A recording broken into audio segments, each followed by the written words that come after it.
सभी को नमस्कार। आपका स्वागत है हमारे चैनल रिसेंट इन्फो पर। जैसा कि आप सभी जानते हैं, हम आपके लिए यहाँ पर डेली का अपडेट लेकर आते हैं। तो आज का जो हमारा अपडेट रहेगा वो 29 जून और 30 जून का रहेगा। 29 जून और 30 जून का हमारा अपडेट रहेगा आज का। इससे पहले हम 28 जून तक का जो अपडेट है वो देख चुके हैं। यदि आपने कोई भी वीडियो मिस कर दी है तो आप उसको हमारे प्लेलिस्ट में जाकर देख सकते हैं। तो चलिए शुरू करते हैं। शुरू करने से पहले यदि आप चैनल पर नए हैं या चैनल को अभी तक सब्सक्राइब नहीं किया तो चैनल को लाइक शेयर सब्सक्राइब अवश्य करें, और सब्सक्राइब करने के बाद घंटी जरूर दबाएं ताकि आगे का अपडेट का नोटिफिकेशन आपको मिले, और अपने फ्रेंड्स के साथ शेयर भी करें ताकि उनको भी कुछ बेनिफिट हो। सबसे पहले, किस कंपनी ने 2024 के लिए Microsoft training services partner of the year award जीता है? यानी Microsoft training services partner of the year award किसको मिला है? ये मिला है चैट थेट को। किस कंपनी को मिला है? चैट थेट को। आगे 2023 अंतर्राष्ट्रीय धार्मिक स्वतंत्रता रिपोर्ट का अनावरण किसने किया, यानी इसका उद्घाटन किसने किया या किसने इसको लॉन्च किया? तो इसको लॉन्च किया है विदेश मंत्री एंटनी ब्लिंकन ने। किसने किया है? विदेश मंत्री एंटनी ब्लिंकन ने। आगे, विश्व बैंक ने भारत की हरित हाइड्रोजन पहल के लिए कितना ऋण स्वीकृत किया, यानी मंजूर किया है? कितने ऋण की स्वीकृति दी है? वो दिया $1.5 बिलियन। कितना? $1.5 बिलियन, $1.5 मिलियन ऋण जो है मंजूर किया है भारत के लिए विश्व बैंक ने। कौन सी पहल के लिए? हरित हाइड्रोजन पहल के लिए। आगे है, IMF के आर्टिफिशियल इंटेलिजेंस तैयारी सूचकांक 2024 में भारत का रैंक क्या है? तो इसमें 184 देशों की ये रैंकिंग थी, लिस्ट बनाई थी। तो इस लिस्ट में जो भारत का जो स्थान है वो 72वां है, 72nd। तो ये 72वां स्थान मिला है भारत को, और भारत की रेटिंग क्या रही है? 0.49। क्या रही है? 0.49 रेटिंग के साथ भारत को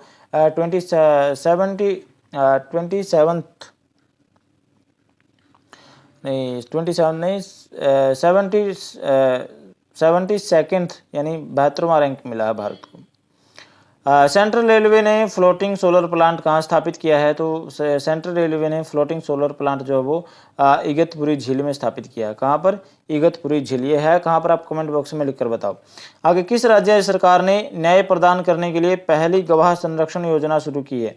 तो गवाह संरक्षण क्या होता है कि मान लो आपके ऊपर कोई केस मुकदमा किसी के ऊपर कर रहे हैं, तो उसको किसी ने देखा हो, साक्षी कोई रहा हो, उसको गवाह को बोलते हैं।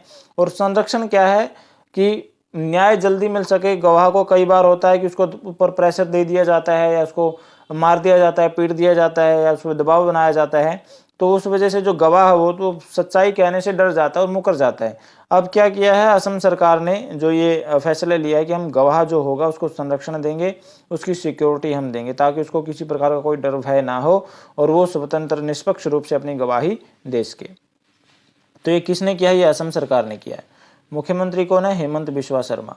आगे है, सांख्यिकी और कार्यक्रम कार्यान्वयन मंत्रालय द्वारा उपयोगकर्ता अनुभव और डेटा पहुंच को बढ़ाने के लिए लॉन्च किए गए पोर्टल का नाम क्या है? तो कौन सा पोर्टल इन्होंने लॉन्च किया है? ये क्या? ई सांख्यिकी। कौन सा पोर्टल लॉन्च किया है?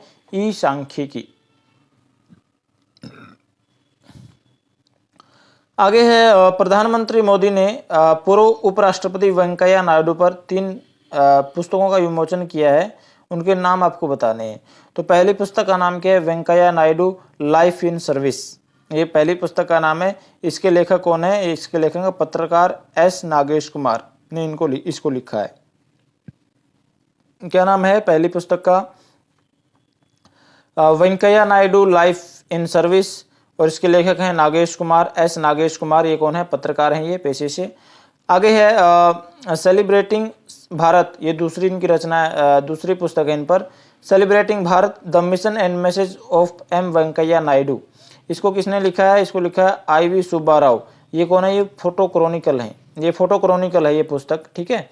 और ये इसको संग्रहित किया है इस IV सुब्बा राव ने। तीसरी पुस्तक का नाम क्या है? महानेता M वेंकैया नायडू का जीवन और यात्रा। तीसरी पुस्तक का नाम ये है, और इसको लिखा संजय किशोर ने। किसने लिखा? संजय किशोर ने। तो ये तीनों को ध्यान रखिएगा आप। आगे है, कौन सा देश अपने संपूर्ण जीव जंतुओं की व्यापक सूची तैयार करने वाला विश्व का पहला देश बन गया? यानी किस देश ने कारनामा कर दिया है कि हमारे इस देश में जितने भी जीव जंतु हैं उन्होंने सबकी एक सूची बना ली, कितने प्रकार के प्राणी हैं यहाँ पर, कितनी प्रजातियाँ हैं। तो यहाँ पर जो भारत ने ये सूची बनाई है तो कितनी प्रजातियाँ इसमें मिली हैं, 1,04,561। ठीक है, ये टोटल मिला है भारत की में, इतनी प्रजातियाँ रहती हैं जीव जंतुओं। आगे है राष्ट्रीय सांख्यिकी दिवस कब मनाया जाता है, तो राष्ट्रीय सांख्यिकी दिवस जो है 29 जून को मनाया जाता है। आगे अंतर्राष्ट्रीय क्षुद्र ग्रह दिवस कब मनाया जाता है, तो अंतर्राष्ट्रीय क्षुद्र ग्रह दिवस जो है 30 जून को मनाया जाता है। आगे प्लास्टिक वेस्ट रोड वाला दूसरा मिलिट्री स्टेशन कौन सा बना है, तो प्लास्टिक वेस्ट रोड वाला दूसरा मिलिट्री स्टेशन जो बना वो जयपुर बना है। ये जयपुर कहाँ पड़ता है, राजस्थान में पड़ता है। राजस्थान में आजकल जयपुर में अपहरण की घटनाएं कुछ ज़्यादा हो रही हैं, तो ये वहाँ पर बीजेपी सरकार है, भजन लाल शर्मा जो वहाँ के मुख्यमंत्री हैं। आगे कैग ने कहाँ भारत के पहले Chadwick house navigating audit heritage संग्रहालय का उद्घाटन किया है, कहाँ पर किया है ये किया है शिमला। शिमला कहाँ पर पड़ता है, सभी को पता ही होगा आपको। आगे है भारत और किस देश की वायुसेना ने रक्षा सहयोग को मजबूत करने के लिए अभ्यास होपेक्स किया है। परीक्षा में आपको यह भी पूछ सकता है कि होपेक्स जो अभ्यास है वो किस किस देशों के बीच होता है, तो ये भारत और मिस्र के बीच होता है। ठीक है, भारत और मिस्र ने इसको किया है। और ये कौन सी सेना का, ये थल सेना का, जल सेना का या वायु सेना का, तो वायु सेना का ये अभ्यास है। ठीक है, और आपसे ये भी पूछ सकता है कि मिस्र और भारत ने मिलकर एक अभ्यास किया होपेक्स, इसका संबंध किससे है, थल सेना से, वायु सेना से या जल सेना से। तो हर प्रकार से क्वेश्चन बन सकता है, केवल आपको जागरूक रहना होगा। आगे है महाराष्ट्र की पहली मुख्य सचिव के रूप में किसको नियुक्त किया गया है, यानी महाराष्ट्र की पहली महिला मुख्य सचिव बनी है, कौन बनी है, ये बनी है सुजाता सोनिक। कौन बनी है, सुजाता सोनिक। आगे है ओडिशा सरकार ने किसको नया मुख्य सचिव बनाया है, ओडिशा सरकार में मुख्य सचिव कौन बने हैं नए, तो ये बने हैं मनोज आहूजा। ओडिशा सरकार ने किसको बनाया नया मुख्य सचिव, मनोज आहूजा को बनाया है। चलिए आगे चलते हैं।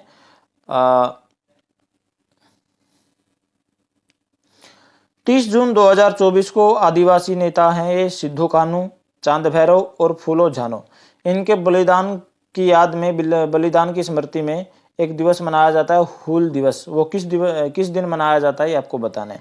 तो हूल दिवस जो मनाया जाता है 30 जून को, कब मनाया जाता है, 30 जून को मनाया जाता है। और ये कहाँ मनाया जाता है, ये मनाया जाता है झारखंड में, ये ध्यान रखिएगा। ठीक है, आगे है 2023 में भारतीय जीवों में कितनी नई प्रजातियां जोड़ी गई हैं, यानी 2023 में कुछ और नई प्रजातियों की खोज की गई है भारत में। तो कितनी नई प्रजातियां जुड़ी हैं, ये जुड़ी हैं 641। कितनी जुड़ी हैं, 641।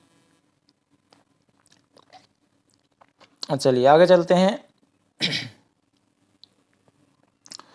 आगे है T20 वर्ल्ड कप 2024। ये तो आप सभी को पता है कि अपने जो अब की बार ये T20 जो वर्ल्ड कप हुआ उसका जो ट्रॉफी है वो टीम इंडिया ने उठाई। टीम इंडिया ने भारत अब की बार चैंपियन रहा, फाइनल में साउथ अफ्रीका को हराया। ठीक है, तो इसके मुख्य पॉइंट क्या रहे वो भी देख लेते हैं एक बार।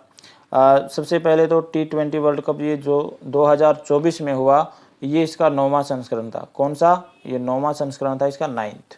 ठीक है, और इसमें कितनी टीमों ने हिस्सा लिया, 20 टीमों ने इसमें हिस्सा लिया था। और ये हो कहाँ रहा था, मेज़बान देश कौन है, मेज़बान क्या होता है कि जो स्वागत करता है या जो ऑर्गेनाइज करता है। तो ये कहाँ ऑर्गेनाइज हुआ, ये वेस्ट इंडीज़ और संयुक्त राज्य अमेरिका दोनों में साथ में ऑर्गेनाइज किया गया। इसका जो फाइनल मैच था वो कहाँ पर खेला गया, फाइनल मैच जो ब्रिज टाउन में खेला गया, बारबाडोस में। ठीक है, कैसिंगटन ओवल, यहाँ पर ये जो फाइनल मैच खेला गया। तो अगला जो संस्करण कब होगा, ये जो अगला संस्करण होगा ये 2026 में होगा। और इसकी मेज़बानी कौन करेगा, ये भारत और श्रीलंका करेंगे। यानी भारत और श्रीलंका मिलकर अगली बार T20 वर्ल्ड कप की मेज़बानी करेंगे। और ये कब होगा, 2026 में होगा। और अब की बार जो चैंपियन कौन बना है, भारत बना है। और उप विजेता कौन है, यानी रनर अप कह सकते हैं आप, या मान लीजिए फाइनल में जो टीम मुकाबले में आई वो थी दक्षिण अफ्रीका, ठीक है। दक्षिण अफ्रीका उप विजेता बना है। और इसमें प्लेयर ऑफ द सीरीज कौन रहा है? जसप्रीत बुमराह। कौन रहा है? जसप्रीत बुमराह। और सबसे ज़्यादा रन किसने बनाए हैं इस सीरीज में? तो सबसे ज़्यादा जो रन बनाए हैं वो रहमानुल्लाह गुरबाज ने बनाए। किसने बनाए हैं? रहमानुल्लाह गुरबाज। और सर्वाधिक विकेट किसने लिए हैं? सबसे ज़्यादा विकेट ये लिए हैं फजल हक फारूकी ने, अफगानिस्तान के हैं फजल हक फारूकी। आगे दक्षिण अफ्रीका के कप्तान कौन थे? दक्षिण अफ्रीका के कप्तान थे एडन मार्कराम। और भारत के कप्तान कौन थे? रोहित शर्मा। आगे है भारत जो है दूसरा खिताब जीतने वाली सबसे सफल टीम रही। यानी सबसे सफल टीम क्यों कहा गया है कि T20 में भारत के साथ जितने भी देशों के मैच हुए, जितने भी मैच हुए, टीम इंडिया ने टोटली सभी मैच जीते हैं, एक भी मैच नहीं हारा, टोटली विन है ये, ठीक है। तो ये सबसे सफल जीत इसलिए मानी जाती है। तो इसमें जो T20 वर्ल्ड कप की स्थापना जो हुई थी वो 2007 में हुई थी। कब हुई थी? 2007 में हुई थी। और T20 कप जो हुआ था उसमें 20 टीमें भाग लेती। कौन सी? भारत, पाकिस्तान, बांग्लादेश, दक्षिण Africa, England, Afghanistan, Australia, Ireland, Canada, Namibia, Nepal, New Zealand, Netherland, Oman, Papua New Guinea, Scotland, Sri Lanka, Uganda, संयुक्त राज्य अमेरिका और वेस्ट इंडीज, ठीक है। और इसका आईसीसी का मुख्यालय कहाँ पर है? ये दुबई में है, संयुक्त अरब अमीरात में। और एक बार और ये जो भारत के कप्तान हैं रोहित शर्मा, इन्होंने मतलब ज़मीन का माथा भी चूमा और इन्होंने भी जो संन्यास की घोषणा की है T20 क्रिकेट से, T20 जो क्रिकेट से संन्यास की घोषणा की है। रोहित शर्मा के साथ विराट कोहली ने भी संन्यास की घोषणा की है। Virat Kohli T20 world cup T20 cricket से। और इनके साथ रविंद्र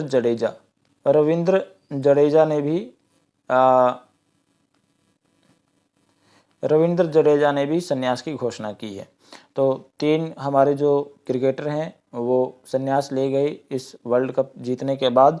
इन्होंने कहा कि ये सबसे अच्छा मौका है, सबसे अच्छा पल है संन्यास लेने का। इससे बेस्ट मोमेंट कोई हो नहीं सकता कि हम वर्ल्ड चैंपियन बने हैं और तब हम संन्यास ले रहे हैं। तो रोहित शर्मा, विराट कोहली और रविंद्र जडेजा तीनों ने T20 से संन्यास ले लिया, ठीक है। तो आज के वीडियो में इतना ही। मुझे आशा है कि आपको वीडियो पसंद आया होगा। जाने से पहले लाइक, शेयर, सब्सक्राइब जरूर करें।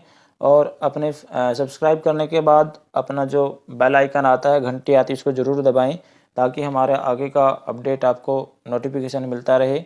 और अपने फ्रेंड्स के साथ शेयर ज़रूर करें ताकि उनको भी कुछ बेनिफिट हो या फिर वो भी कुछ लाभ उठा सकें। तो मिलते हैं अगले वीडियो में। थैंक यू, धन्यवाद।